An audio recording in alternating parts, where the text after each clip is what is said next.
Between 1790 and 1890, roughly 7 million Americans abandoned everything they knew to venture across 2,000 miles of wilderness, facing a 1 in 10 chance of dying from disease, starvation, or violence along the way. The journey was brutal and relentless, but for these ordinary people, the promise of land and freedom kept them moving forward despite the odds. Here's what life was really like on the American frontier. Before we start, likes and subscribes help me keep making these. Where are you listening from? Drop your city and time in the comments. I'm always reading them, thinking people in New Zealand listen to history stories to sleep. Alright, let's head back to the American frontier. Trust me, it's going to be quite a ride. But first, get comfortable. Seriously, adjust those pillows. Pull up that blanket, because where we're going, you're going to want to be cozy. Your eyes flutter open to pitch darkness. For a moment, you're disoriented. The air is freezing, the kind of cold that makes your lungs ache. But it's not just the temperature that's got your attention. It's the smell. Wood smoke, unwashed bodies, the earthy scent of the dirt floor beneath you, and something else, fear. This isn't your memory foam mattress in your temperature-controlled bedroom. It's 1792, and you're waking up in a crude log cabin in the Appalachian wilderness. The thin deerskin covering barely keeps the November chill from seeping into your bones. Your back aches from sleeping on nothing but pine boughs spread over hard-packed earth. Thomas Harper, 23 years old and stupidly brave, opens his eyes in the darkness. Not like your darkness with streetlights bleeding through curtains. This is complete soul-swallowing blackness, the kind that makes you question if your eyes are actually open. Mary, he whispers, reaching for his wife beside him. Her pregnant belly is hard and round under the thin blanket they share. She mumbles something unintelligible, still mostly asleep. Outside, a wolf howls, then another answers. They sound close, too close. Thomas shifts slightly, feeling for the Kentucky long rifle he keeps within arm's reach always. Not like now, where you might have a phone by your bed. His lifeline is black powder and lead ball. I should check the livestock, he thinks. But the thought of leaving the relative warmth of the cabin makes him hesitate. It's probably 15 degrees outside, maybe colder. People die in this kind of cold when they're not careful. Not dramatic movie deaths either, just quiet, sleepy ones, where your heart slows down and you never wake up, unlike your cozy bed with its layers of blankets.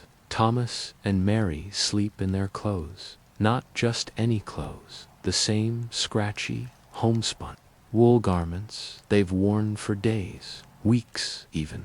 Bathing in winter is something only fools attempt. You wash your face and hands when you can, but a full bath, that's a spring luxury. The cabin itself is barely 12 feet square. Thomas built it with his own hands and the help of 2 other families who settled nearby. The logs are rough-hewn pine, the gaps between them stuffed with mud and moss. Chinking, they call it. It's a constant battle to keep the elements out. The wind finds every crack, every weakness. You awake. Mary's voice is barely audible. Yeah, Thomas replies. Wolves again. Mary's hand finds his in the darkness. Her fingers are calloused from work, spinning wool, making soap, cooking over an open hearth, tending the small garden that had provided their meager harvest before the frost came. Not like your smooth hands that know keyboards and touchscreens better than actual labor, the babies. kicking something fierce, she says, guiding his hand to her belly. Thomas feels the strong push against his palm and smiles in the darkness. Strong like his pa, he says, or stubborn like his ma. Mary counters. A log shifts in the fireplace, sending up a brief flare of light that illuminates the cabin's interior. One room, that's their entire world. A rough table Thomas made from a split log. 2 three-legged stools, a Dutch oven, and cast iron skillet hanging near the stone fireplace. Their few possessions stored in a wooden chest. Extra clothing, Mary's sewing kit, Thomas's hunting knife, a precious Bible brought from Virginia in the corner. Hanging from the rafters are strips of venison drying into jerky. Below them, a barrel contains their winter store of corn. It's not enough. Thomas knows this, but doesn't say it. They'll need more meat to survive until spring. The fire has died down to embers. Thomas reluctantly leaves the warmth of the bed to add another log. The floor is ice against his stocking feet. He moves quickly, stirring the coals before placing a split oak log on the glowing embers. Going to be a cold one today, he says, a master of understatement. Mary sits up, wrapping the blanket around her shoulders. I'll get breakfast going. There's no sleeping in on the frontier, no lazy Sunday mornings. The day begins when you can see your breath in the cold air inside your own home. And it doesn't end until you can no longer see your hand in front of your face at night. The wolves have gone quiet. Thomas takes his rifle down from the pegs on the wall, checks the priming in the pan. I'll check the animals, he says, pulling on a deerskin hunting jacket and a fur cap. Maybe set some snares after. Before opening the door, he stands for a moment, bracing himself for the blast of cold air that will rush in. Mary has already moved to the fireplace, carefully feeding kindling to the growing flames. This choreography of survival plays out every morning. Be careful, Mary says, not looking up from her work. It's what she always says. On the frontier, it's not just a pleasantry. It's deadly serious. Thomas nods, lifts the wooden latch, and pushes the door open. The hinges, wooden pegs, not metal, creak in protest. A wall of frigid air hits him, stealing his breath. The small clearing around the cabin is frosted white. The surrounding forest, a dark wall of pine and oak. There, 4 chickens and a single milk cow are in the lean-to shelter attached to the cabin's side. He can hear the cow's soft lowing dot. Another day, Thomas thinks, stepping out into the numbing cold. Just got to make it through another day. But what Thomas doesn't know is that this particular day will change everything. The figure watching from the tree line has been there for 3 hours, studying the Harper homestead, counting occupants, noting weaknesses. The Shawnee warband of 12 warriors has been tracking white settlers for weeks, and Thomas Harper's isolated cabin looks like easy prey. The leader of the warband, a man called Red Hawk, has lost 2 brothers to settler bullets. His village has been burned twice by Virginia militiamen. He's not here for conversation or trade. He's here for revenge. As Thomas checks his animals in the pre-dawn darkness, Red Hawk signals his warriors. They begin moving through the forest, like shadows surrounding the small clearing. They know the white man will go hunting soon. That's when they'll strike, taking the pregnant woman first. Women and children bring the highest prices when traded to the British, who use them as leverage against American settlements. But Red Hawk doesn't know about Nathaniel Cohen, who's already awake and moving through the forest toward the Harper cabin. Nathaniel couldn't sleep, worried about the strange tracks he'd found yesterday near his own homestead. Moccasin prints, too many of them, too fresh. He's carrying his own rifle and moving as quietly as his 6 years on the frontier have taught him. When he spots the warriors positioning themselves around Thomas's cabin, his blood runs cold. 12 against 2, maybe 3, if Mary can handle a rifle in her condition. Not good odds, but Nathaniel has a plan. It's desperate and probably stupid, but it might work. Thomas finishes with the animals and is heading back to the cabin when Nathaniel's rifle cracks from the far side of the clearing. The shot takes down one of the warriors instantly, but now all hell breaks loose. War cries split the morning air. Thomas spins toward his cabin, seeing Mary's terrified face at the window. He's 50 yards away, too far, and there are warriors between him and safety. "Get inside and bar the door," he shouts, bringing his rifle up as a painted warrior bursts. From the tree line, tomahawk raised, the Kentucky long rifle booms, and the warrior drops. But now Thomas is exposed with an empty weapon. He draws his hunting knife as 2 more warriors charge him. This is frontier combat, brutal and personal. No rules, no mercy, just survival. Mary slams the cabin door and drops the heavy wooden bar into place, just as arrows thud into the logs. Around the entrance, she's trapped, pregnant, alone, and she can hear Thomas fighting for his life outside. But Mary Harper isn't helpless. She grabs Thomas's spare rifle from the corner, checks the prime, and positions herself at the window. When a warrior tries to climb through, she puts a ball through his chest at point-blank range. The sound of the shot inside the small cabin is deafening. But Mary's already reloading with the mechanical precision Thomas taught her. Load, prime, aim, fire. The drill every frontier woman knows might save her life someday outside. Thomas has managed to put his back against a large oak tree, knife in one hand, tomahawk he stripped from a dead warrior in the other. He's bleeding from a gash on his forehead, and his left arm hangs uselessly from an arrow wound. But he's still fighting. Nathaniel is reloading behind a fallen log, trying to get a clear shot without hitting Thomas. The remaining warriors have taken cover, realizing this isn't going to be the easy raid they expected.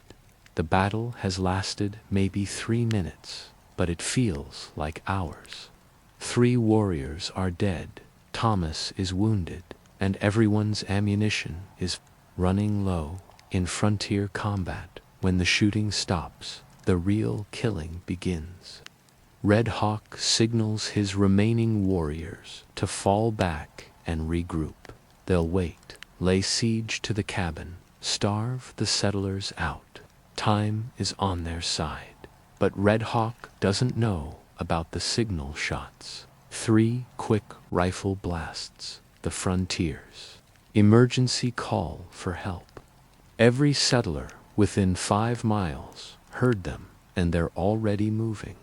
Daniel Morrison, the closest neighbor after Nathaniel, is saddling his horse. The Hendricks family is loading their wagon with medical supplies and ammunition.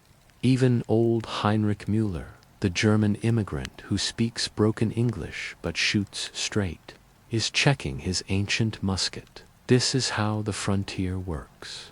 When trouble comes, neighbors drop everything and come running. Because today, it's Thomas Harper's cabin under attack. Tomorrow, it might be yours. Thomas manages to reach the cabin door, and Mary quickly unbars it to let him in.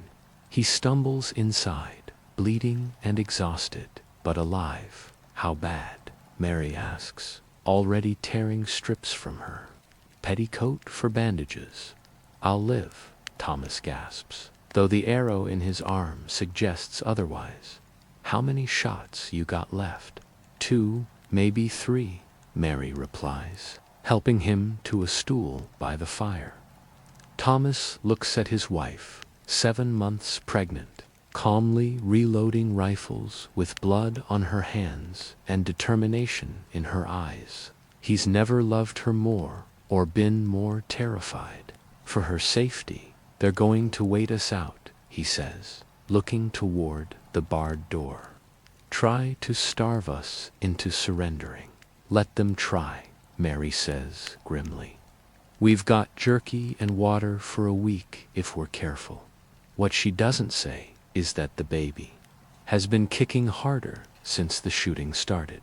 Stress can bring on premature labor, and a winter birth in a besieged cabin is a death sentence for both mother and child. Outside, Red Hawk is having his own problems. 3 of his warriors are dead, and the survivors are questioning the wisdom of this attack. White settlers are like hornets' nests. Hit one, and the rest come swarming. Sure enough, in the distance, he can hear the sound of horses and men shouting to each other through the forest. The settlers are organizing a rescue party.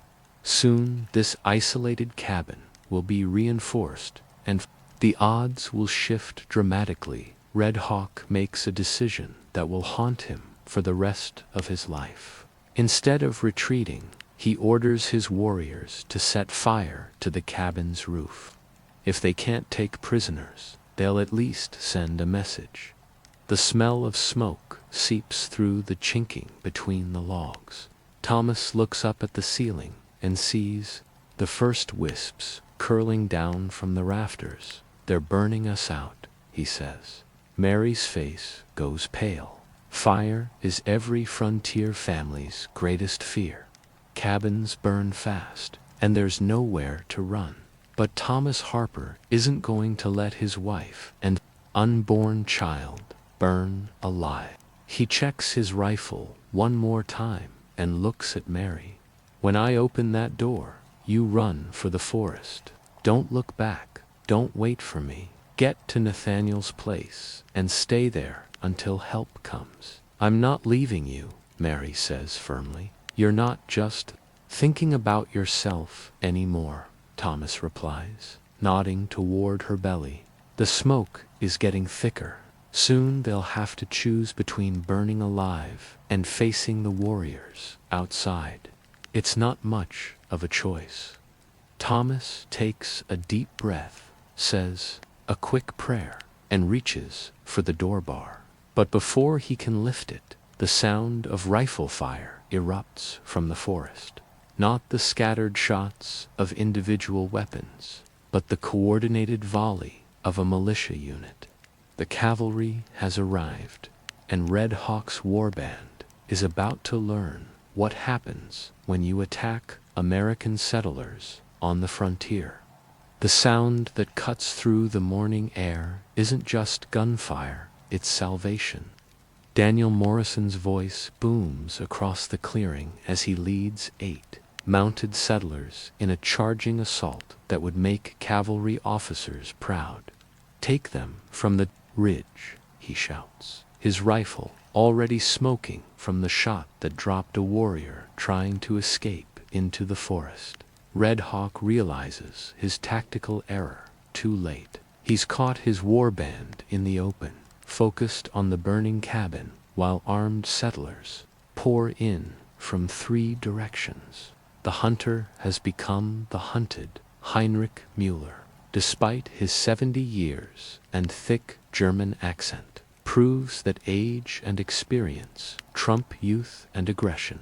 His ancient musket, loaded with buck and ball, cuts down to warriors with a single shot. He's been killing men since before these young braves were born. Back in the European wars of his youth, he calls to the other settlers. Watch Z-flanks. They scatter like rabbits now. Inside the cabin, Thomas and Mary can hear the battle turning, the organized shouts of their neighbors, the disciplined volley fire, the sound of horses being used to run down fleeing warriors. This isn't a raid anymore. It's a rout, but the roof is still burning. Smoke pours through the ceiling as the dry pine logs catch fire with terrifying speed. Thomas kicks open the door and pulls Mary outside, just as a flaming rafter crashes down where they'd been standing moments before. The sight that greets them is carnage. 7 warriors lie dead in the clearing, and Red Hawk himself is wounded. Blood streaming from a head wound as he tries to crawl toward the forest. Only 3 of his original 12 warriors have escaped, melting into the wilderness like ghosts. Daniel Morrison dismounts and runs toward the burning cabin with a bucket of water from the well, but it's hopeless. The structure Thomas built with his own hands is already beyond saving.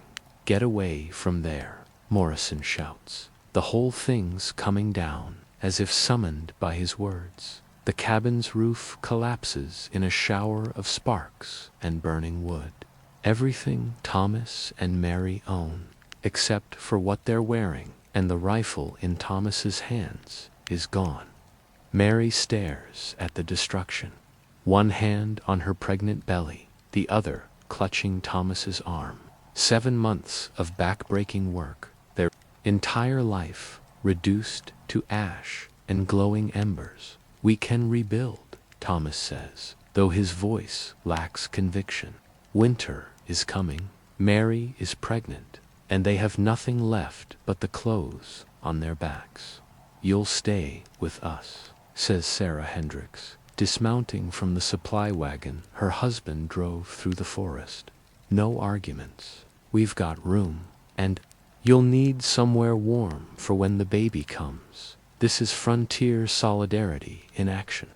When disaster strikes, neighbors don't just offer help, they insist on it, because everyone knows that someday it might be them standing in the ashes of their dreams. But the immediate crisis isn't over. Red Hawk is still alive, still dangerous, and his surviving warriors might regroup and return with reinforcements. Daniel Morrison approaches the wounded war chief with his rifle ready. Heinrich Mueller stops him with a weathered hand on his shoulder. 9, Daniel. VED, disproper. The old German has seen enough battlefield executions to know the difference between justice and vengeance. He kneels beside Red Hawk, whose dark eyes burn with hatred even as blood pools beneath his head. You speak English, Ja? Mueller asks. Red Hawk nods weakly, his hand pressed against his wounded scalp. Vhy, you attack dis family. They do nothing to you. Red Hawk's voice is barely a whisper, but the words carry the weight of years of accumulated rage. White men kill my brothers, burn my village, take our hunting grounds. Now I take from them. Mueller nods slowly. He understands the cycle of violence that has consumed the frontier. White settlers push west, displacing native tribes. Tribes retaliate by attacking isolated homesteads. Militias respond by burning native villages. Round and round it goes, each side justifying the next atrocity by pointing to the last one. But understanding doesn't mean accepting. Mueller has his own family to protect, his own community to defend. Your warriors, they are dead. Your raid, it fails. You go back to your people now. Tell them this. Attack civilians again, and VE hunt you down like animals. No mercy, no prisoners. You understand?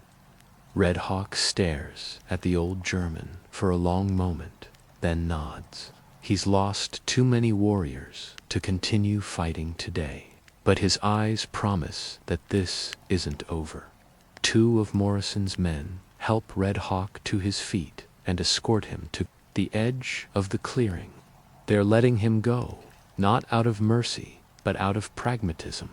A dead war chief becomes a martyr. A humiliated one becomes a lesson.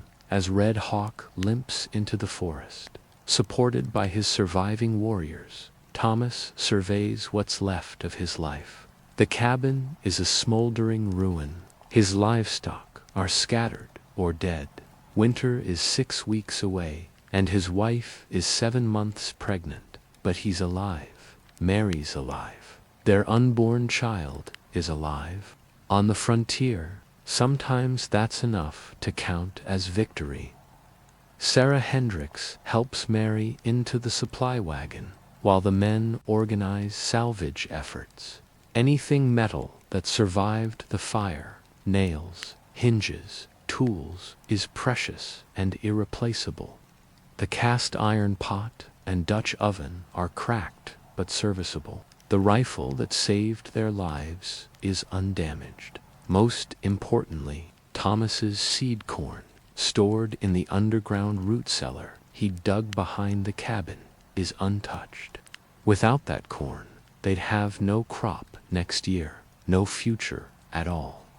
As the rescue party prepares to leave the destroyed homestead, Nathaniel Cohen approaches Thomas with something in his hand. It's Mary's Bible, scorched but readable, retrieved from the wreckage. "Thought you might want this," Nathaniel says quietly.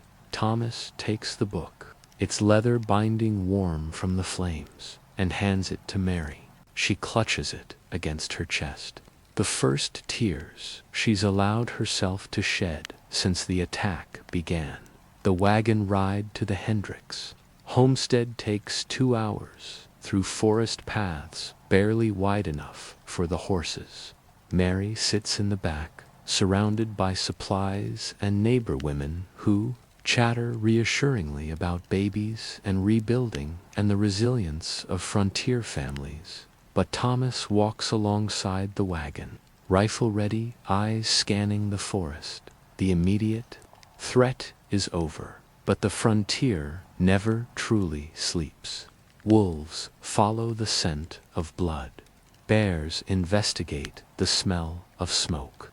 And somewhere out there, Red Hawk is tending his wounds and planning his next move.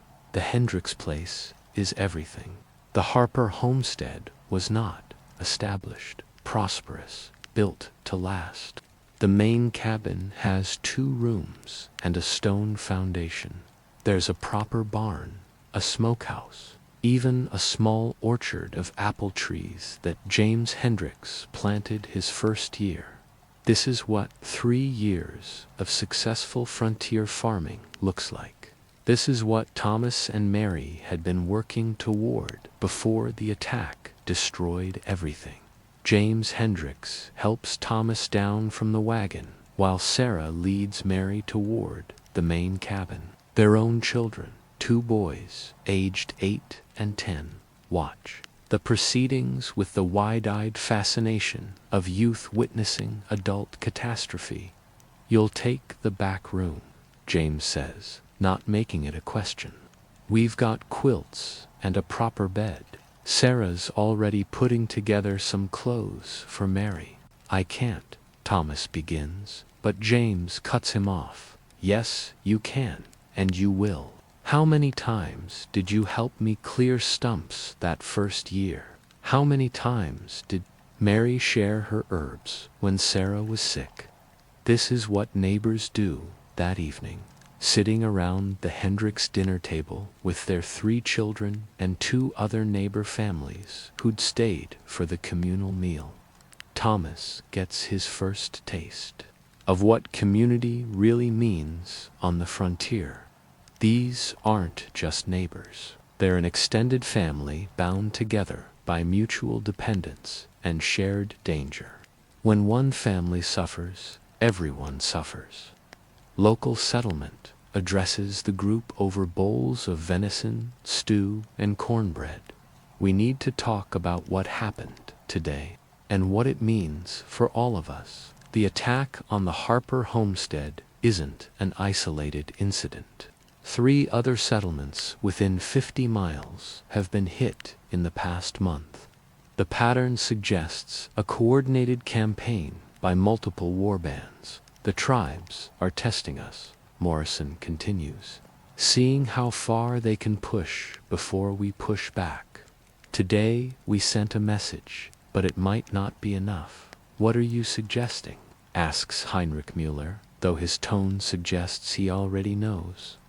Militia patrol, Morrison replies.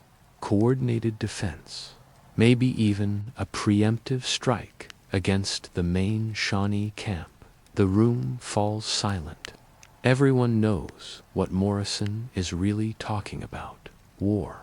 Not the random violence of frontier raids, but organized military action that will bring federal troops and territorial governors and all the complications of official involvement. Thomas speaks for the first time since sitting down.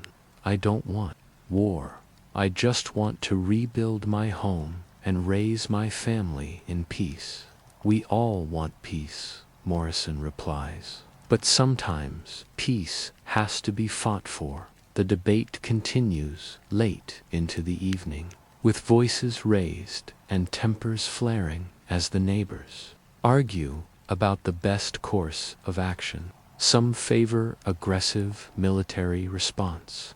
Others prefer diplomatic solutions. A few suggest abandoning the area entirely and moving to more established settlements. But underneath all the arguments runs a deeper current of fear. Dream, the promise of free land and independent living, might be slipping away. Fear that they've ventured too far from civilization's protection. Fear that the price of freedom might be higher than they're prepared to pay. Mary listens to the discussions while mending a torn shirt by firelight, her hands working automatically while her mind processes the implications. If there's war, Thomas, we'll be expected to fight. If there's evacuation, they'll lose any chance of rebuilding. If there's neither, they'll remain sitting ducks for the next raid. Late that night, lying in a real bed with clean sheets for the first time in months, Mary feels the baby kick with unusual force. The stress of the attack has affected them both, and she's worried about premature labor. Thomas, she whispers in the darkness, yeah, what if we're not supposed to be here? What if this is God's way of telling us to go back east? Thomas is quiet for a long moment, staring at the ceiling beams of the Hendricks cabin. It's a question he's been asking himself since watching his home burn. I don't know, he finally admits. For the rest of my life, it means our son will grow up as a tenant farmer, just like my father and his father before him. He turns to face her in the darkness. This land, it's hard and dangerous, and it takes everything you've got, but it's ours, Mary. If we can hold on to it, if we can make it work, our children will own something real. Mary places his hand on her belly, where their child is still kicking restlessly. And if we can't hold on to it, then at least we tried, Thomas says. At least we didn't spend our lives wondering what might have been. But Mary's practical mind is already working through the logistics of survival. Winter clothing for both of them. Tools to replace what was lost. Enough food to last until spring planting. Materials to build a new cabin. Without money or credit, they'll have to rely entirely on the generosity of neighbors and their own ability to work. Tomorrow, Thomas will begin the process of rebuilding from nothing. He'll cut trees for lumber, salvage what he can from the ruins, and start the back-breaking labor of constructing a new homestead before the first snowfall. It's a daunting prospect. But Thomas Harper didn't come to the frontier because he was afraid of hard work. He came because he was willing to risk everything for the chance at something better. As Mary finally drifts off to sleep, she dreams not of the burning cabin or the attacking warriors, but of a different home, a larger cabin with glass windows and a stone foundation, fields of golden corn stretching to the forest edge, children playing in a yard where flowers grow instead of stumps. It's a dream worth fighting for, worth bleeding for, worth rebuilding for. And tomorrow the work begins again. But tonight, safe in the Hendricks cabin, with neighbors standing guard and rifles loaded by every door, Thomas and Mary Harper rest and recover and prepare for the next chapter in their frontier story. Because on the American frontier, every ending is just a new beginning in disguise. 3 days after the attack, Thomas stands in the ashes of his cabin, methodically sorting through the debris. The cast iron pot is cracked but usable. The Dutch oven survived intact. A handful of nails, twisted but serviceable. Hammer, the handle burned away but the head solid. These few salvaged items represent the foundation of his new life.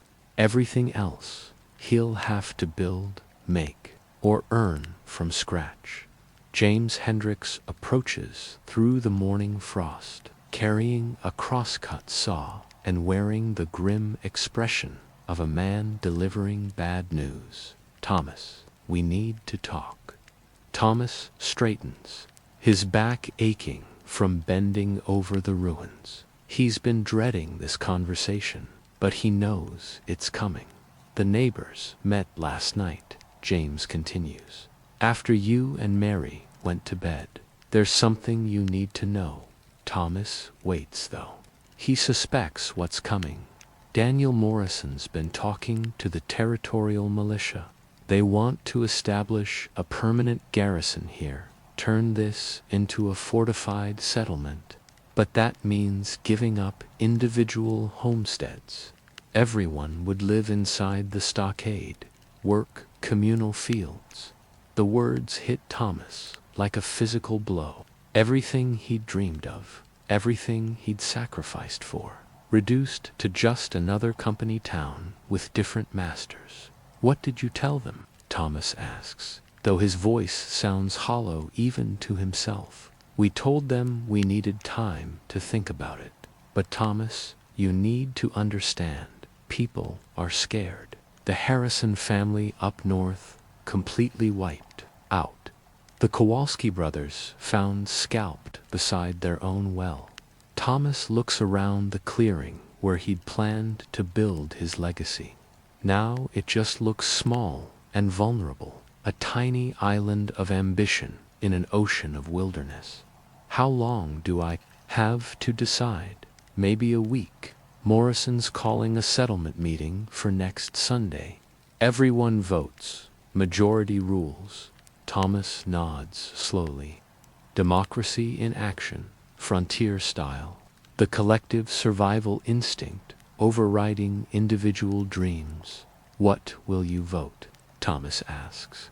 James is quiet for a long moment, scuffing at the frosted ground. With his boot, I've got 3 children. Thomas, Sarah's pregnant again.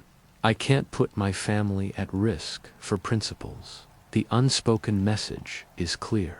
Neither can Thomas. That afternoon, Thomas walks the boundaries of what had been his land claim. 160 acres of mixed forest and meadow, with a creek running through it that never goes dry. Good soil, protected valley, natural defenses. So absorbed in his dark thoughts that he almost misses the movement in the tree line. A figure steps out from behind a massive oak, hands raised peacefully, older somehow, despite Only 3 days passing. Thomas's hand moves instinctively to his rifle, but Red Hawk makes no aggressive moves. Instead, he walks slowly across the clearing, stopping 20 feet away. "You came back," Thomas says. "I came to talk up close." Thomas can see that Red Hawk's head wound has been treated with native medicines, but infection has set in. The war chief is sick, possibly dying, and he knows it. Talk about what? About ending this. Before more children die on both sides, Thomas studies the older man's face, looking for deception, but finds only exhaustion and something that might be regret. "You started it," Thomas says. "You burned my home. White soldiers burned my village first, killed my daughter. She was 7 winters old." The words hang in the cold air between them. Thomas wants to deny it, to claim that all settlers are peaceful farmers, but he knows better. He's heard the stories from the taverns back east. Military expeditions that make no distinction between warriors and civilians. Scalps, regardless of age or gender. The cycle of violence has a momentum of its own, and both men are caught in its grinding wheels. "What do you want from me?" Thomas asks. Red Hawk reaches into his buckskin shirt and pulls out something that makes Thomas's breath catch. It's a small wooden cross, crude but recognizable, carved from pine. "My daughter had this. Took it from a burned cabin 2 summers ago. She liked the shape, carried it everywhere." Thomas stares at the cross, understanding the significance. A native child playing with a Christian symbol, unaware of the religious and cultural conflicts it represents. Just a little girl who found something pretty and wanted to keep it. "She died holding it," Red Hawk continues. "When the soldiers came, she tried to hide behind the medicine lodge. They shot her anyway." The war chief's voice is matter of fact, but Thomas can see the pain behind his eyes. This isn't just about territory or resources. Sorry doesn't bring back the dead, but maybe it can prevent more dying. He takes a step closer, and Thomas forces himself not to retreat.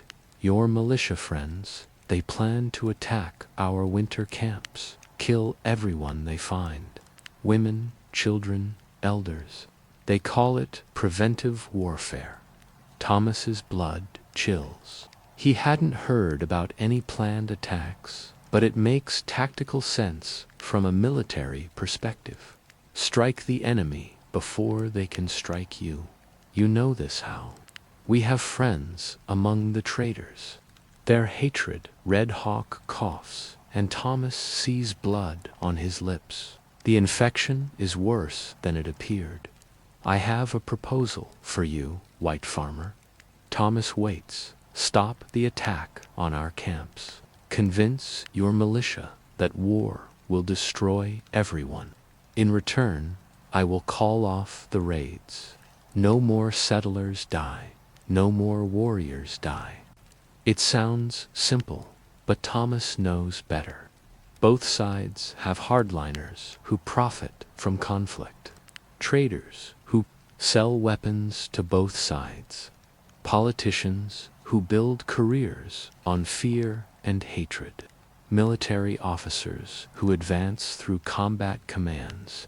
"And what about the territorial government?" Thomas asks. "They want a garrison here, whether we like it or not. Then give them a different kind of victory. A peace treaty, formal boundaries, agreements, something they can point to and call progress." Thomas considers the proposal. It's logical, practical, potentially beneficial for everyone involved. It's also politically impossible, given the current climate of fear and revenge. "Even if I wanted to help," Thomas says, "and I'm not saying I do. What makes you think anyone would listen to me? I'm nobody." a failed farmer whose cabin got burned down. Red Hawk smiles grimly. That's exactly why they'll listen. You're not a politician or soldier or traitor with hidden motives. You're just a man who wants to live in peace with his family. He starts to turn away, then stops. Your wife, she fights well. My warriors spoke of her courage before they died. It's an unexpected compliment, and Thomas finds himself oddly touched by the recognition of Mary's bravery. She's stronger than she looks, Thomas admits. All mothers are, Red Hawk replies. That's why we must stop the killing. He walks back toward the forest, but pauses at the tree line. Sunday meeting, you said. I will send an emissary, someone who speaks both languages, understands both peoples. If your neighbors are willing to listen, we can make peace, and if they're not, then prepare for a war that will destroy everything you've built here. Red Hawk disappears into the forest, leaving Thomas alone with his thoughts and a decision that could determine the fate of everyone in the settlement. That evening, Thomas tells Mary about the encounter over dinner at the Hendricks table. The other family members listen in stunned silence as he describes Red Hawk's proposal. You're not seriously considering it, Daniel Morrison says. Anything that keeps my family alive, Thomas replies. These people are savages. Morrison continues. They burned your home, nearly killed your wife. Now you want to negotiate with them. They're people, Thomas says quietly. Scared people protecting their families, just like us. The room erupts in arguments. Sarah Hendricks supports exploring peaceful options.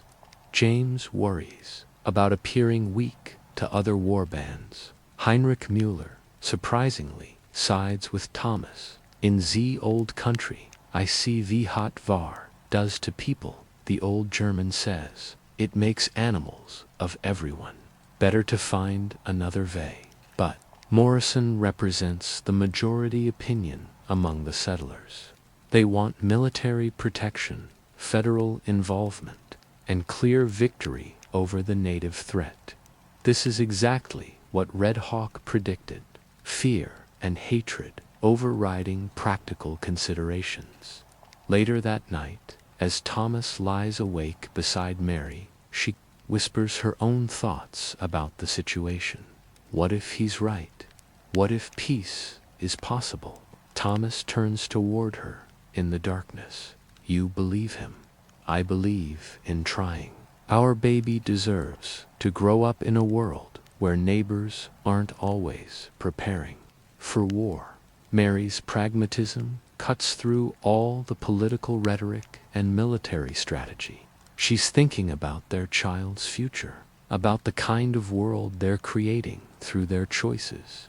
The next morning brings news that changes everything. A rider arrives from the territorial capital with dispatches for Morrison. Federal troops are indeed coming, but not just a small garrison. An entire regiment with orders to clear all native populations from the territory by spring. It's not peace or war anymore. It's total conquest. Morrison gathers the settlers to share the news. His face grim but determined. 3 months, he announces. That's how long we have to prepare for military operations. The army will establish a base here and will be expected to provide supplies, labor, and local knowledge. What about our homesteads? Asks James Hendricks. The homesteads will be protected once the threat is eliminated. But until then, everyone lives in the stockade. Thomas feels the last of his dreams crumbling. There will be no rebuilding his cabin, no planting crops in spring, no raising his family on land he owns. Just another garrison town in another conquered territory. But maybe that's not the only option.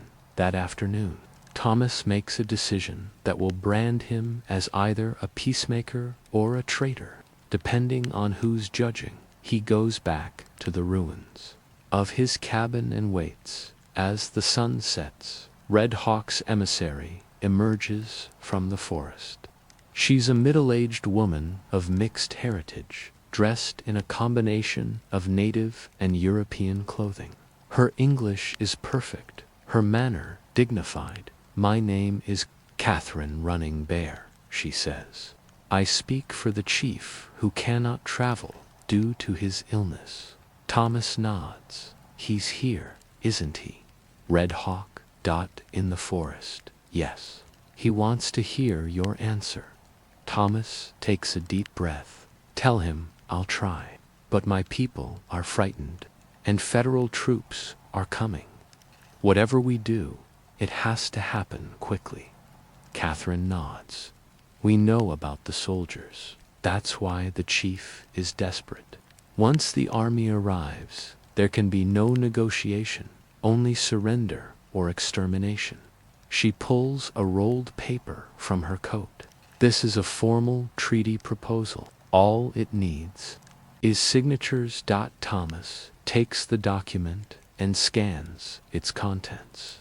It's remarkably comprehensive, addressing everything from territorial boundaries to dispute resolution mechanisms. Someone with legal training clearly drafted it. Who wrote this? A friend of peace. Someone who understands that war serves no one's interests except those who profit from it. Thomas realizes he's looking at his chance to change history, convincing his neighbors to trust their former enemies, and federal authorities to accept a negotiated settlement instead of military conquest. It's probably impossible. But maybe impossible is just another word for something no one's tried yet. "Will you come to our meeting Sunday?" Thomas asks. "Speak to the whole settlement. Your people are frightened and angry. It's dangerous for all of us," Thomas replies. "But it might be our only chance." She nods slowly. "I will come, but I ask one thing in return." "What?" "Bring your wife. Let the women hear what peace could mean for their children." Thomas agrees, though he knows it will make an already difficult situation even more complicated. Frontier politics are dominated by men, but frontier survival depends on women. If the mothers and wives support peace, it becomes possible. If they oppose it, no amount of male posturing will matter. As Catherine disappears back into the forest, Thomas stands alone in the ruins of his dreams and contemplates the magnitude of what he's attempting. He's going to ask a community of traumatized settlers to trust the people who've been trying to kill them. He's going to challenge federal policy and military authority.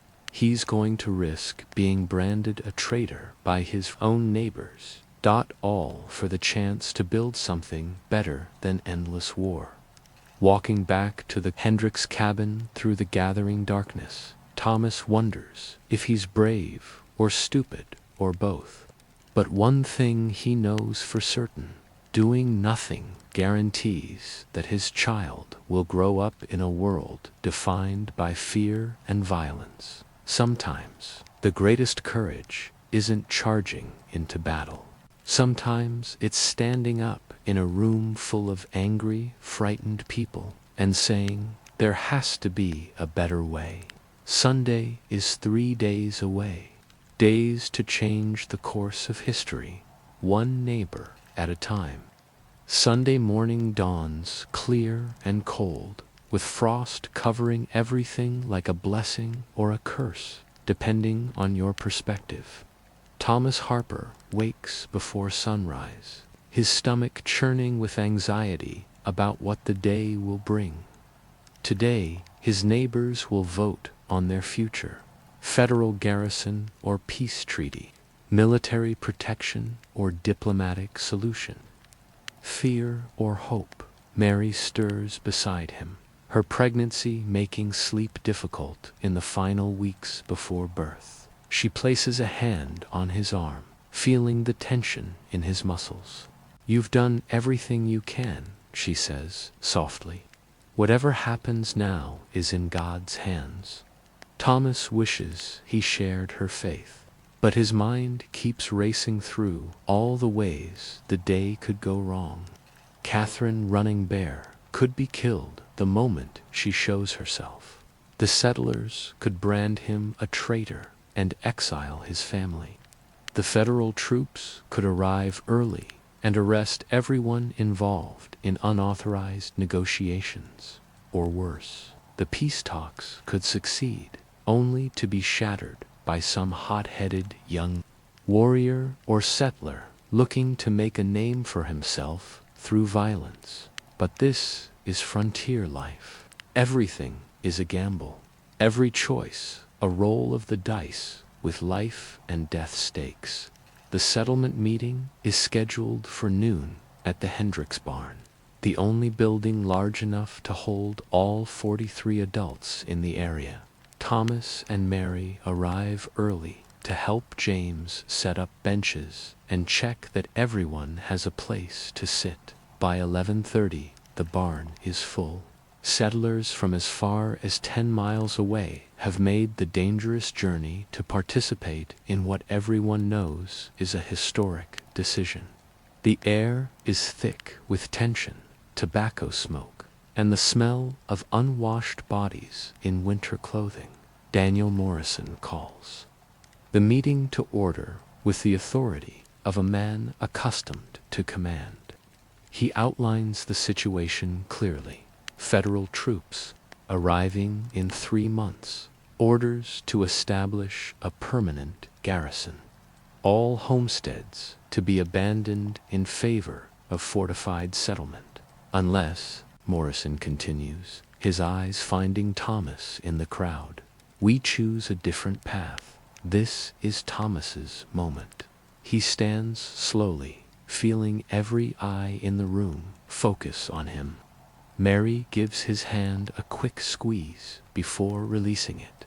3 weeks ago, Thomas begins, his voice carrying clearly in the still air. Red Hawk's war band burned my cabin and nearly killed my wife. I had every reason to want revenge, to support military action against all native tribes in the territory. Murmurs of agreement ripple through the crowd. This is the expected frontier response. Violence met with greater violence. But then I met with Red Hawk himself. I learned that his 7-year-old daughter was killed in a military raid on his village. She died holding a wooden cross she'd found, not knowing what it meant, just thinking it was pretty. The murmurs quiet. This is not the story they expected to hear. How many of our children have been killed in this war? Thomas continues. How many of theirs? How many more will die if we keep choosing revenge over resolution? He pulls out Catherine's treaty proposal and holds it up for everyone to see. This document represents a chance to end the killing. Fair boundaries, trade agreements, legal mechanisms for resolving disputes. It's not surrender and it's not victory. It's survival for everyone.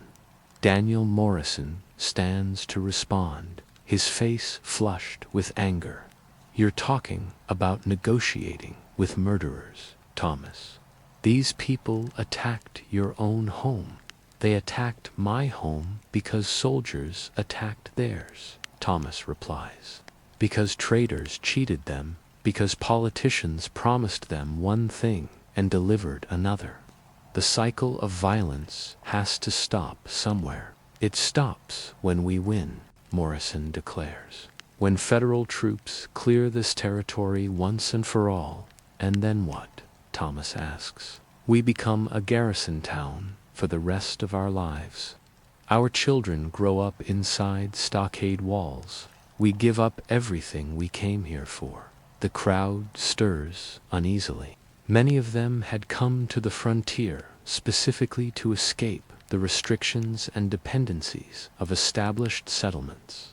Heinrich Müller stands up, his aged frame commanding respect through sheer longevity. In the old country, I fight in many wars. I kill many men. I watch many friends die. You know Vita. The barn falls silent. Winner and loser, day both bleeds. Same day both bury children. Day both go hungry. Var makes everyone poor except Z men who sell Z weapons. He points to Thomas's treaty proposal. Maybe this paper it work. Maybe it don't. But trying for peace, this costs nothing. Var costs everything. Sarah Hendricks stands next, her voice clear and strong. As women, we know the price of conflict better than anyone. We're the ones who tend the wounded, who comfort the children, who give birth while bullets fly outside our doors. She looks around the room, making eye contact with every other woman present. I want to hear what this native woman has to say. If there's a chance for our children to grow up without fear, don't we owe it to them to listen? The mood in the room begins to shift. The men had been focused on tactics and territory, but the women are thinking about their children's futures.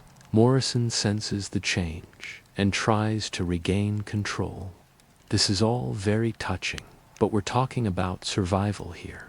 These people have been raiding settlements for months. You can't negotiate with wolves. As if summoned by his words, Catherine Running Bear appears in the barn doorway. Conversations die as 43 pairs of eyes focus on the mixed-blood woman who represents everything they fear and hate about the frontier conflict. Catherine walks calmly down the center aisle, her dignity intact despite the hostile stares. She wears a simple dress of blue wool with beaded moccasins and a silver cross around her neck. The combination of native and Christian symbols is clearly deliberate. "Thank you for allowing me to speak," she says in perfect English. "I know this is difficult for all of you." She stops near the front of the room, close enough to be heard clearly, but far enough to avoid seeming threatening. "My name is Catherine Running Bear.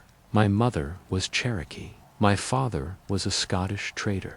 I've lived in both worlds, and I've seen what this war is doing to both peoples." Her voice is calm, reasonable, completely non-threatening. This is not the savage warrior the settlers expected. "I was educated at a mission school in Georgia," she continues. "I can read and write in 3 languages. I've taught school, run a trading post, and raised 5 children. 3 of them are dead now, killed in various raids and military actions." The personal detail hits hard. This woman isn't an abstract enemy. She's a mother who's lost children, just like some of the settlers in the room. "I didn't come here to make excuses for the attacks on your homes. Violence is wrong, regardless of who commits it. But I came to offer an alternative to more violence." She explains the treaty proposal in detail. Specific territorial boundaries that give settlers access to the best farmland while preserving native hunting grounds. Trade agreements that benefit both sides. Legal procedures for resolving disputes without bloodshed. It's comprehensive, fair, and completely reasonable, which makes it seem almost too good to be true. John Kowalski, whose brothers were killed the previous week, stands to challenge her. "How do we know you'll keep your word? How do we know this isn't just a trick to make us lower our guard?" Catherine meets his angry stare calmly. "You don't know. Just as we don't know if you'll keep your word. Trust has to start somewhere." with someone willing to take the first risk. She reaches into her coat and pulls out something that makes several settlers gasp. It's a scalp, fresh and bloody, unmistakably from a white man yesterday, she says, holding up the grisly trophy. 3 young warriors from Red Hawk's band killed a trapper about 20 miles north. They brought this back to show their courage. The barn erupts in angry shouts. Several men reach for weapons before realizing they'd agreed to leave them outside during the meeting. Red Hawk gave me this scalp, Catherine continues, her voice cutting through the noise, to burn in your fire as a gesture of peace, to show that the old ways of counting coup and taking trophies must end. She walks to the small heating stove in the corner of the barn and drops the scalp into the flames. The smell is nauseating, but the gesture is unmistakable. That was the last scalp taken by any warrior under Red Hawk's command, she says.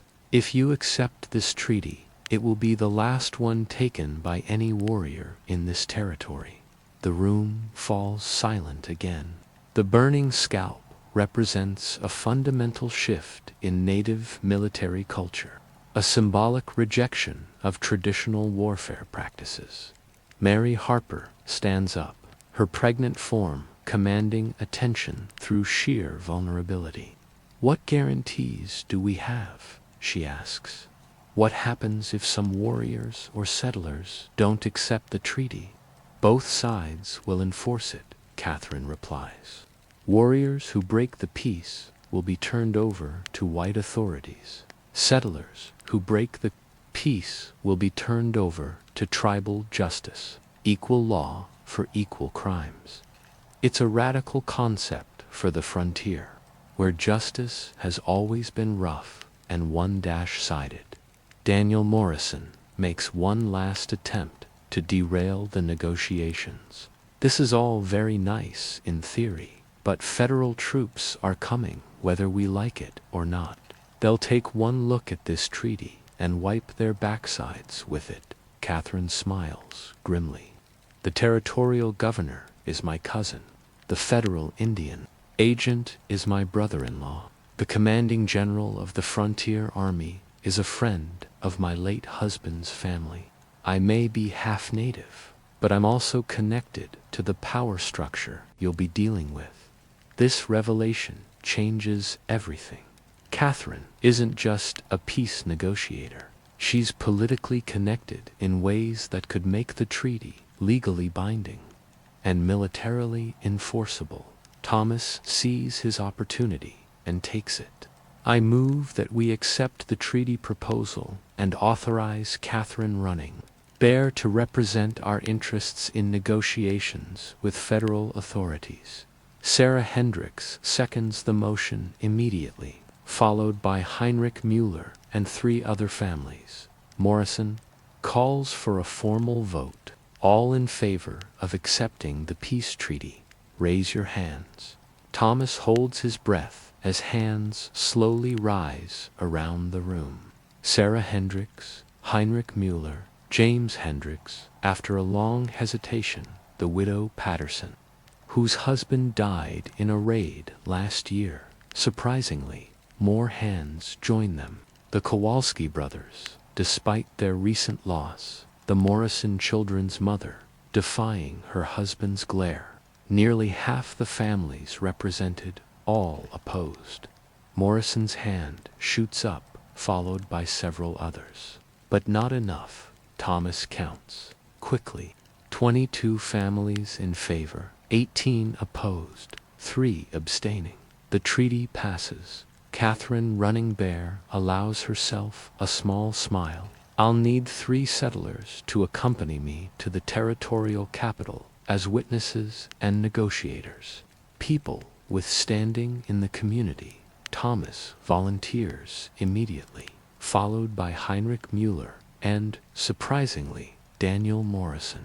If this is what the community wants, Morrison says grimly, then I'll make sure it's done right.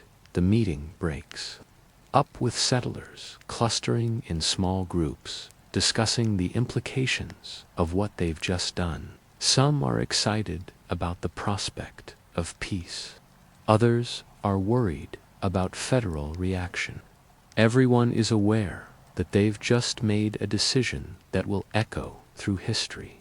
As Catherine prepares to leave, Mary approaches her with a question that's been nagging at her. "The baby," Mary says, placing a hand on her swollen belly. "If the treaty works, if there's really peace, what kind of world will my child grow up in?" Catherine considers the question seriously. "Different," she says finally. "Your child and mine will grow up knowing that people who look different, speak different languages, and worship different gods can still live together in peace. They'll think that's normal. It's a vision of the future that seems almost too wonderful to believe. Children who don't automatically fear anyone who looks different. Neighbors who settle disputes through law instead of violence. Communities that prosper through trade instead of conquest." Thomas joins the conversation, his arm around Mary's shoulders. "When do we leave for the capital?" "Tomorrow," Catherine replies. "The sooner we present this treaty to federal authorities, the better our chances of having it accepted before military operations begin." That evening, as Thomas packs his few belongings for the journey, Mary expresses the fears she's kept hidden during the meeting. What if it doesn't work? What if the treaty fails and everyone blames you for preventing military action? "Then we'll deal with that when it happens," Thomas replies. "But Mary, what if it does work? What if our child grows up in a world where the frontier isn't synonymous with warfare?" Mary nods, placing both hands on her belly, where their baby continues to kick with increasing frequency. She's due any day now, and the timing couldn't be worse. Or maybe it couldn't be better. Maybe this child will be born into a world where peace is possible, where cooperation replaces conquest, where the frontier becomes a place of opportunity instead of danger. As Thomas drifts off to sleep beside his wife, he dreams not of burning cabins or screaming warriors, but of a different future.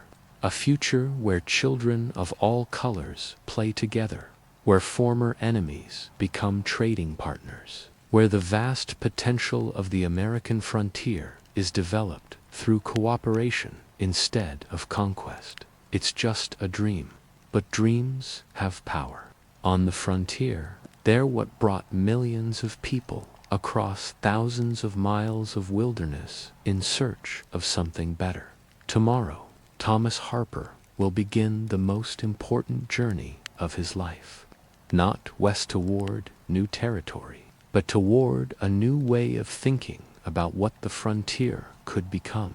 And in a few days or weeks, Mary Harper will give birth to a child whose very existence represents hope for that better future. The age of frontier.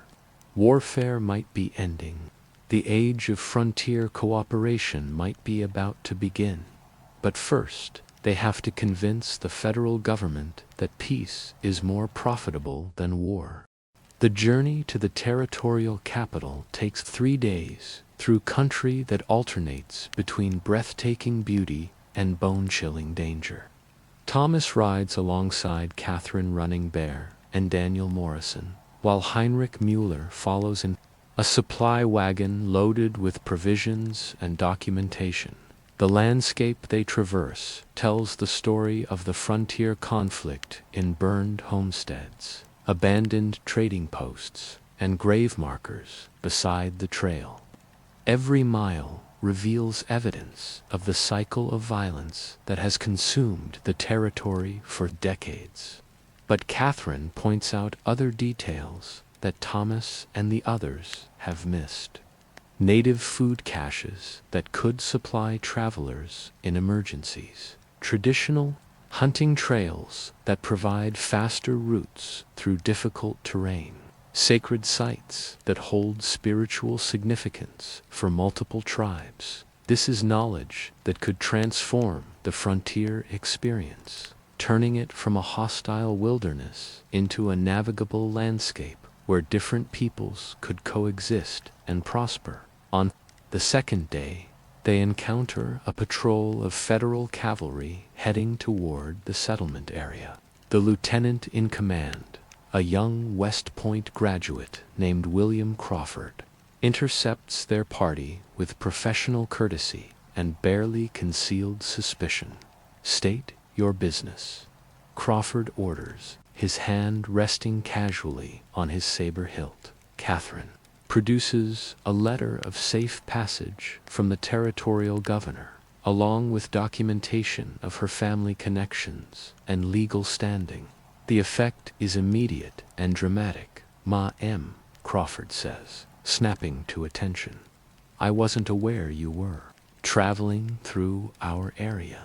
Is there anything my men can do to assist your party?" The power of political connections on the frontier is absolute. Catherine's mixed heritage might make her suspect to local settlers, but her connections to territorial leadership make her untouchable to federal authorities. "We're carrying urgent diplomatic correspondence to Governor Hamilton," Catherine explains. "Time is critical."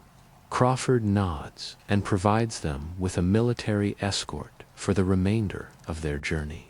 What had been a dangerous passage through hostile territory becomes a protected diplomatic mission.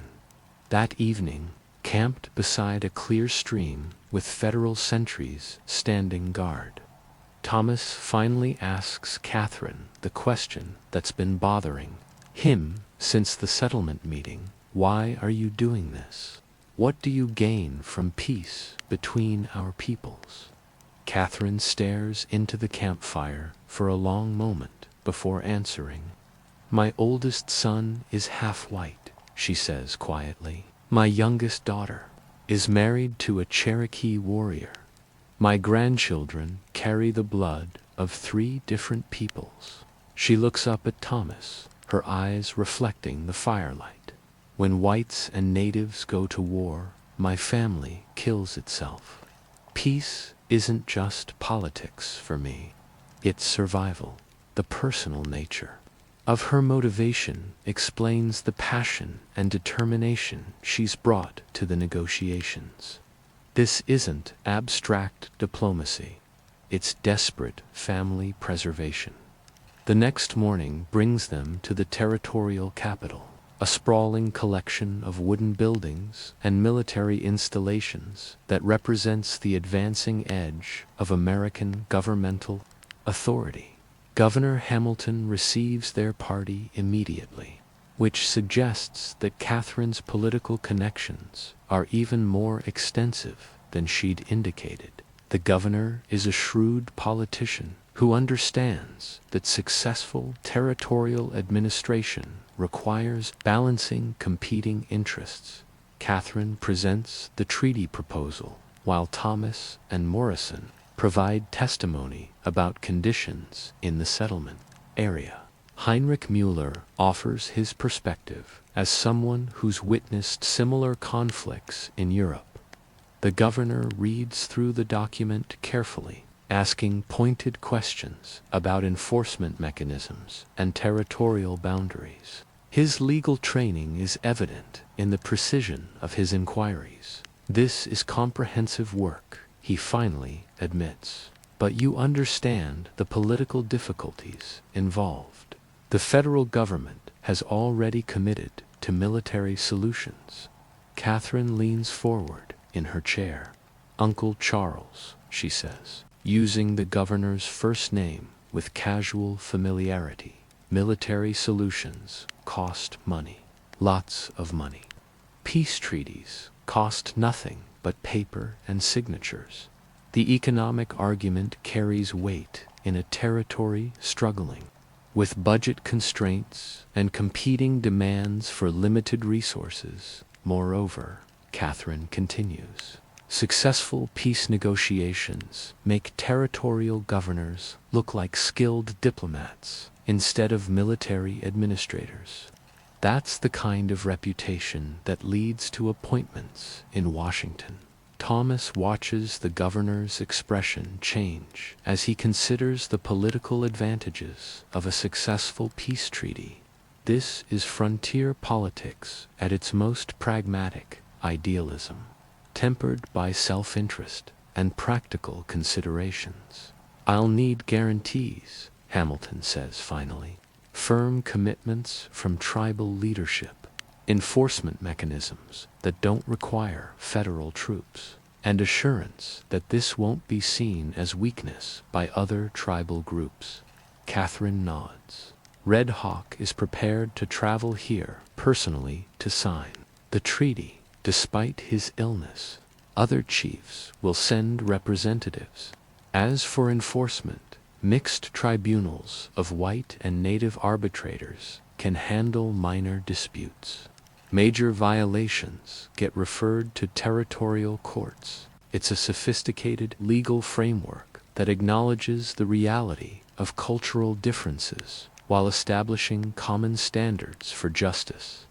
The negotiations continue for 2 days, with lawyers and military advisors joining the discussions. The treaty grows more complex as various contingencies are addressed, but the basic framework remains intact. On the 3rd day, word arrives that changes everything. Mary Harper has gone into labor. Thomas receives the message during a break in negotiations, and his face goes white with fear and anticipation. His wife is giving birth in a frontier cabin, attended by neighbor women with no medical training, while he's hundreds of miles away discussing politics. "Go," Catherine tells him quietly. "We can finish this without you." Thomas looks around the room, at the politicians and lawyers debating the future of the frontier. Then he thinks about Mary, alone and frightened, bringing their child into an uncertain world. The choice is easy. Thomas makes his excuses to Governor Hamilton and sets out immediately for the return journey. Achille Morrison agrees to represent the settlement's interests in the final negotiations, while Heinrich Müller provides the historical perspective that gives weight to their arguments. The ride back takes 2 days of hard travel, with Thomas pushing his horse to the limits of endurance. He arrives at the Hendricks homestead just as the sun sets on a clear December evening. The sound that greets him is the thin, angry cry of a newborn baby. Thomas bursts through the cabin door to find Mary propped up in bed, exhausted but smiling, holding a small bundle wrapped in clean blankets. Sarah Hendricks bustles around the room, cleaning up after the delivery, while James tends the fire. "A boy," Mary says weakly, pulling back the blanket to show Thomas his son's red, wrinkled face. Thomas kneels beside the bed, overwhelmed by emotions he can't name. This tiny, fragile creature represents everything he's been fighting for: the future, hope, the possibility that life can be better than endless conflict. "What should we call him?" Mary asks. Thomas considers the question while studying his son's features. The baby has Mary's nose and chin, but his father's stubborn expression. Samuel Thomas says finally, "After the prophet who anointed kings and made peace between enemies." Mary nods approval. "Samuel Harper," she says, testing the sound of it. "Born on the frontier, but maybe not destined to fight frontier wars." Over the next few days, as Thomas recovers from his journey and adjusts to fatherhood, news arrives from the territorial capital. The treaty has been signed by all parties, including Red Hawk himself, who made the journey despite his deteriorating health. Federal authorities have agreed to postpone military operations pending evaluation of the treaty's effectiveness. The permanent garrison has been reduced to a small administrative post, with most troops reassigned to other territories. It's not complete victory, but it's a beginning. More importantly, other settlement areas are requesting copies of the treaty as a model for their own peace negotiations. The precedent established by the Harper settlement could spread throughout the frontier, transforming the entire relationship between settlers and native peoples. Catherine Running Bear visits the homestead a week after Samuel's birth, bringing gifts from various tribal groups and news from the territorial capital. The treaty is working, she reports. No raids in 3 weeks, and trading activity is increasing. Several mixed settlements are already being planned. She looks down at baby Samuel, sleeping peacefully in his mother's arms. This child will grow up in a different world than his parents knew, she says. A world where people who look different aren't automatically enemies. Thomas nods, thinking about the implications. Samuel will probably never experience the isolation and fear that defined his parents' frontier experience. He'll grow up with native playmates, learn multiple languages, and think of cultural diversity as normal rather than threatening. It's a vision of American development that few people in 1792 could have imagined. Expansion through cooperation rather than conquest. Prosperity through trade rather than warfare. Security through justice rather than military dominance. But that evening, as Thomas sits by the fire, holding his son, while Mary rests, he's not thinking about grand historical implications. He's thinking about the immediate, practical concerns of frontier parenting. Samuel will need food, clothing, shelter, education, and protection as he grows up. The treaty provides a framework for peace, but individual families still have to do the hard work of building lives and raising children. The next morning brings news that puts the treaty to its first real test. A young warrior from a different tribe, not bound by Red Hawk's agreement, has killed a settler family 30 miles south. The victims include 2 children under 5 years old. The territorial militia is mobilizing for retaliation. Politicians are calling the treaty a failure. Military commanders are demanding permission to resume offensive operations. Thomas knows that how the community responds to this crisis will determine whether the peace treaty survives or becomes just another failed experiment in frontier diplomacy. Daniel Morrison returns from the capital that afternoon, his face grim with the news that everyone already knows. Federal patience with the peace process is running thin, and another incident could trigger full-scale military intervention. We need to prove the treaty works, Morrison says, and we need to prove it fast. Catherine Running Bear arrives the next day with a proposal that shocks everyone. She wants to turn the killer over to white authorities for trial and execution, demonstrating that Native leadership is serious about enforcing the peace agreement. It's a radical departure from traditional tribal justice, where internal disputes are handled by internal mechanisms. But Catherine argues that exceptional crimes require exceptional responses. The young warrior, barely 18 years old, surrenders voluntarily after tribal elders explain the implications of his actions, his willingness to face white justice. for the sake of preserving peace, becomes a powerful symbol of the treaty's moral authority. The trial is held in the territorial capital, with both white and native observers present. The evidence is overwhelming, the verdict inevitable, the sentence death by hanging. But the real significance lies in what doesn't happen.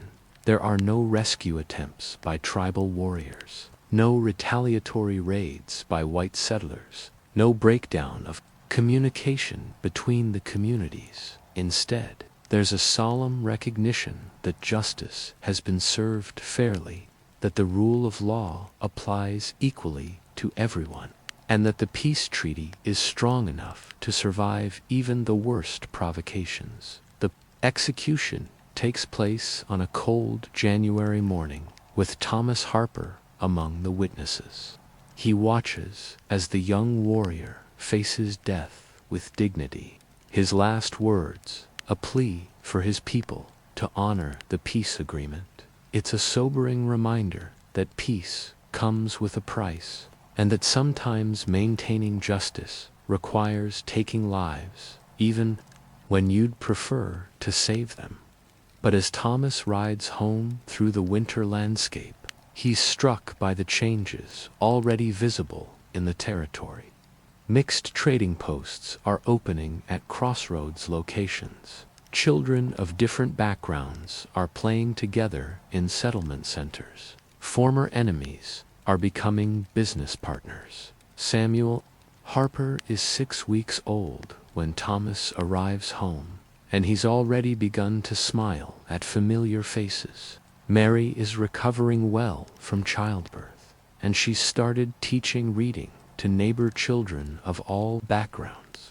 This is the future the treaty was designed to create, communities where diversity is a source of strength rather than division, where former enemies become neighbors, where children grow up thinking cooperation is more natural than conflict. It's not utopia.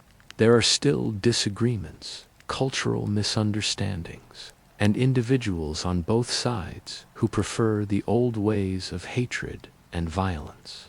But the framework exists for resolving these problems peacefully, and most people seem willing to try. As winter gives way to spring, Thomas begins planning his new homestead. This time, he's not building in isolation.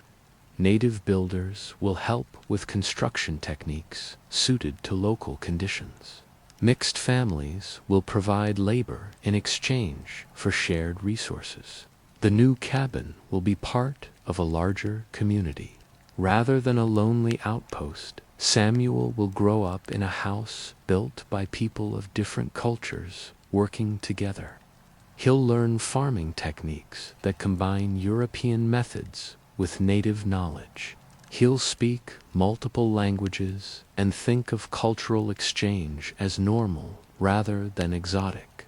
Most importantly, he'll never know the fear that defined his parents' early years on the frontier. He'll never lie awake at night listening for war cries.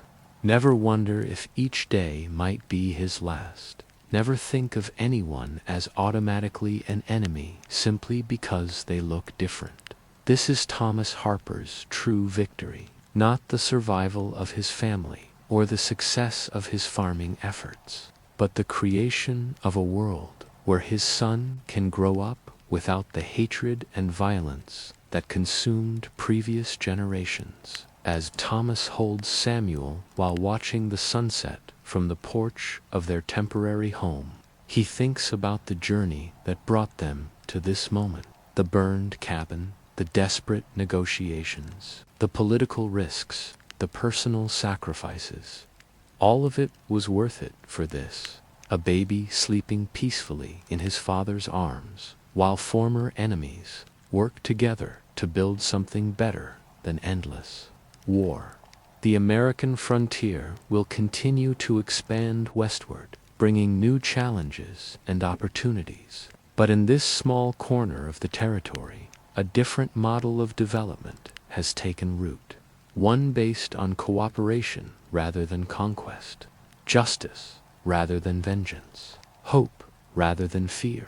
Samuel Harper is the first child born into this new frontier, but he won't be the last. Other families, inspired by the success of the peace treaty, are planning to settle in the area. They're coming not as conquerors or refugees, but as participants in an experiment in human cooperation. The age of frontier warfare isn't entirely over, but the age of frontier peace has begun. And sometimes that's all the victory anyone can reasonably expect.